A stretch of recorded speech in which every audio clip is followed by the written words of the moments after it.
સૌથી પહેલાં તો હું તમને આ રસ્તો બતાવી દઉં। આ આહવા અને આહવાથી આ ચિંચલી રૂટ છે અને ચિંચલી જસ્ટ આ અહીંયા મુરુંબારી ગામ છે। હવે અત્યારે હાલમાં ડાંગ જિલ્લામાં દરેક ગ્રુપોમાં, વોટ્સઅપ ગ્રુપોમાં અને મીડિયામાં ઘણી વખત હું જોઉં છું કે નેતાઓ જ્યાં કબડ્ડી હોય, ક્રિકેટ ગ્રાઉન્ડ હોય ત્યાં જઈને ઉદ્ઘાટન કરતા હોય, ખૂબ સારી બાબત કહેવાય છે અને ઘણા બધા રસ્તાઓના ઉદ્ઘાટનો પણ કરે છે। પણ ખરેખર આજથી આશરે 5-6 વર્ષ પહેલાં અહીં એક માધ્યમિક સ્કૂલ બનાવવામાં આવી હતી। એ સ્કૂલ બી તમને હું બતાવી દઉં। એ માધ્યમિક સ્કૂલ છે એ અહીંયા આશરે 5 થી 6 વર્ષ પહેલાં બનાવવામાં આવી હતી અને સ્કૂલ તમને હું બતાવી દઉં।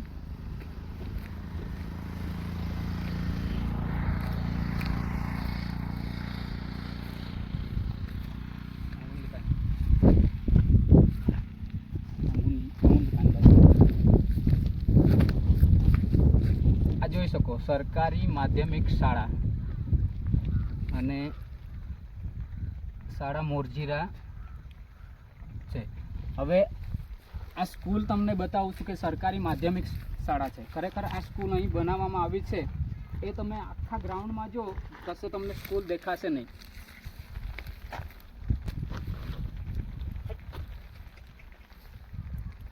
અને જે આ સ્કૂલ છે આ સ્કૂલ ફક્ત ને ફક્ત કાગળ ઉપર બનાવવામાં આવી છે। આ સ્કૂલ અને આ સ્કૂલમાં અહીં જે સ્કૂલનું બોર્ડ મારવામાં આવ્યું છે કે સરકારી માધ્યમિક સ્કૂલ, અને માધ્યમિક સ્કૂલ તમે શોધવા જાઓ તો આટલાકમાં કશે કોઈ જગ્યાએ માધ્યમિક સ્કૂલ નથી।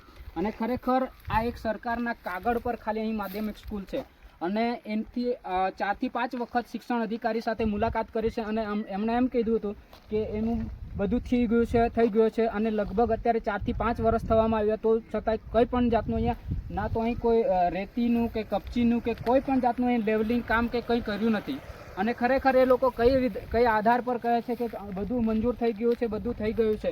અને ખરેખર નેતાઓને બી મારે ખાસ કહેવું છે કે તમે જે ફાફા ફોજદારી કરો છો ને, રોડ રસ્તાના ઉદ્ઘાટન માટે ટોપી પહેરીને જાઓ છો, જે કબડ્ડી ક્રિકેટના મેદાનમાં તમે ઉદ્ઘાટન માટે જે ટોપી પહેરીને જાઓ છો ને, તાળીઓ પગાડવા માટે, માન સન્માન માટે, એ ભૂલી જાજો। જ્યાં સુધી છોકરાઓને શિક્ષણ મળશે નહીં ત્યાં સુધી આ ગામનો કે આ દેશનો વિકાસ થવાનો નથી। અને જો તમે દેશનો વિકાસ કરવા નીકળ્યા હોય ને તે પહેલાં અમારા ગામનો વિકાસ કરો અને ગામનો વિકાસ એક શિક્ષણ થકી છે।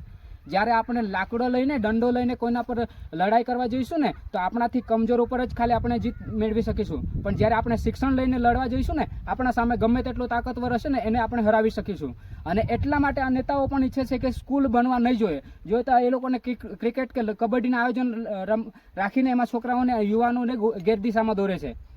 પણ જ્યારે શિક્ષણની વાત આવે ને ત્યારે આ લોકો પીછેહટ કરે છે। અને આ વસ્તુ તમને હું આજે અહીંયા સ્કૂલ લખવામાં આવી છે ને, સ્કૂલ બનાવવામાં આવી છે, આ સ્કૂલ તમને હું કે આ છોકરા કઈ હાલતમાં ભણે છે એ પણ તમને બતાવું છું। અને મારે આ ખાસ નેતાઓને બી કહેવું છે કેમ કે આ દર વખતે શિક્ષણની વસ્તુ હોય ત્યારે આ નેતાઓનામાં કોઈનામાં એટલી તાકાત નથી કે શિક્ષણની વ્યવસ્થા તાત્કાલિક કરવામાં આવે। એ લોકોના જે પણ બીજા કંઈક કાર્યક્રમો હોય ને ફટાફટ કરે છે, એ લોકોના ફોટા પાડીને માન સન્માન મેળવવા માટે બધું કરે છે। અમારે ખાલી કંઈ નહીં જોઈએ, તો અમને ખાલી શિક્ષણ જોઈએ છે, મારા છોકરાઓ માટે સારું શિક્ષણ હોવું જોઈએ। બાકી તો આ તમે ફાફા ફોજદારી બંધ કરી દેજો। પહેલાં કામ તમે શિક્ષણ કરો। અમે જોઈએ તો કાદવમાં ચાલી લઈશું, અમારે રોડ રસ્તાની જરૂર નથી। પહેલાં અમારે છોકરાઓને ભણવા માટે સારી સ્કૂલ બનાવી આપો। અને ખરેખર જો આને આ જ પરિસ્થિતિ રહેશે ને, જે નેતાઓ ફાફા ફોજદારી કરવા આવે છે ને મારા પંચાયતમાં કે મોરજીરા, ગળદ, આ પંચાયતમાં જે બી નેતાઓ ફાફા ફોજદારી કરવામાં આવશે ને એ લોકોને પણ અમે બતાવી દઈશું અમારા મતની તાકાત। અને મારા યુવાનોને બી ખાસ કહેવું છે કે સાચો ઈમાનદાર નેતા એને કહેવાય છે, જે જાગૃત વોટર હોય ને એને ઈમાનદાર નેતા કહેવાય છે। આવા નેતાઓને નહીં કહેવામાં આવતા જે શિક્ષણ માટે પણ હજુ સુધી આ 5-6 વર્ષ સુધી કોઈ ખાલી આ બોર્ડ મારી મૂક્યું છે। આ બોર્ડમાં એમાં છોકરાઓ કઈ બેસવાના છે? કોઈ પણ જાતનું તમને કોઈ પણ જાતનું દેખાતું નથી કે કોઈ રેતી કપચી કે કોઈ પણ જાતનું લેવલિંગ કરેલું એ કોઈ દેખાતું નથી। અને તમને એનો એ વિડીયો બતાવો કે જે છોકરાઓ અહીં જે સ્કૂલનું બોર્ડ મારવામાં આવ્યું છે ને એને છોકરાઓ કઈ જગ્યાએ ભણે એ તમને બતાવું છું। ચાલો બતાવી દઈએ। કટ કરી અને આ સ્કૂલ તમને બતાવી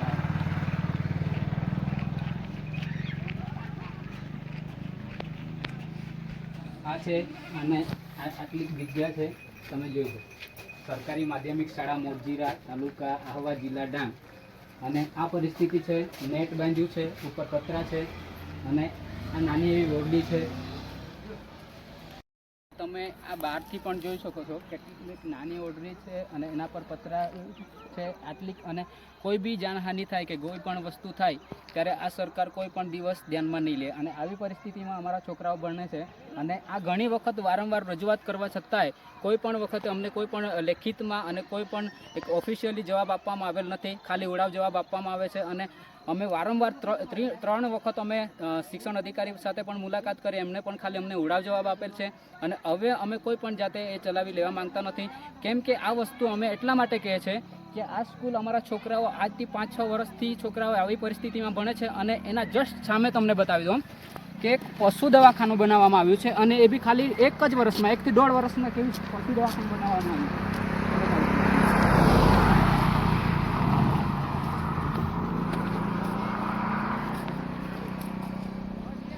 હવે આ પશુ દવાખાનું મોરજીરામાં બનાવવામાં આવ્યું છે. આ ખાલી 1 થી 1.5 વર્ષમાં બનાવવામાં આવ્યું છે. હવે મારો કહેવાનો અર્થ એ છે કે પશુઓ માટે જો તમે 1 થી 1.5 વર્ષમાં એટલી મોટી હોસ્પિટલ બનાવી શકતા હોય, એટલું મોટું દવાખાનું બનાવી શકતા હોય, તો અમારા છોકરાઓનું જે ભવિષ્ય, આપણા દેશનું જે ભવિષ્ય છે, એમના માટે શું તમે આવી સ્કૂલ આપવાના? હવે જો તમે 1 થી 1.5 વર્ષમાં આટલું મસ્ત તમે બિલ્ડિંગ બનાવો છો અને હોસ્પિટલ બનાવી આપો છો, એ ખાલી પશુઓને માટે, અને અમારા છોકરાઓના માટે સ્કૂલની કેવી પરિસ્થિતિ છે એ તમે જોઈ શકો છો. ખરેખર આ જ બાબતે અમારે વિરોધ છે લોકો સાથે અને નેતાઓ સાથે, કેમ કે તમે વારે ઘડે અમે એટલા માટે હવે દેખાતી વસ્તુ છે, તમે સ્કૂલ જે હોસ્પિટલ બનાવી છે અને હોસ્પિટલના સામે જસ્ટ અમારા છોકરાઓ કઈ પરિસ્થિતિમાં ભણે છે, અને ખરેખર જે વસ્તુ ઉડીને આંખમાં લાગતી હોય એ વસ્તુ બતાવવાની જરૂર નથી પડતી. અને વારે ઘડે અમે આ રજૂઆત લઈને ગયા છે, તો છતાંય કોઈ પણ વખતે અમને કોઈ એવો જવાબ આપવામાં આવેલ નથી. અને હવે પછી અમે ચલાવી લેવાના માંગતા નથી. હવે જો અમને કોઈ લેખિતમાં ઓફિશિયલી જવાબ ન મળે તો અમે આખું ગામ આવીને ત્યાં ધરણા દઈશું. અને આ વસ્તુને ખાસ અમારા આ વિડીયો મારફતે અમારા જે ધારાસભ્ય છે વિજયભાઈ અને સાંસદ સભ્ય છે જે અમારા ધવલ પટેલ સાહેબ, આને ખાસ અમને એટેક કરજો અને ખરેખર આ બાબતે ધ્યાન દોરે અને આના પર અમને કોઈ લેખિતમાં જવાબ આપે અમારા પંચાયતમાં, અને તો જ બાકી તો અમે ત્યાં આવીને અમે શિક્ષણ અધિકારીને તાળા મારવા માટે પણ અમે તૈયાર છીએ. જય આદિવાસી, જય જોહાર.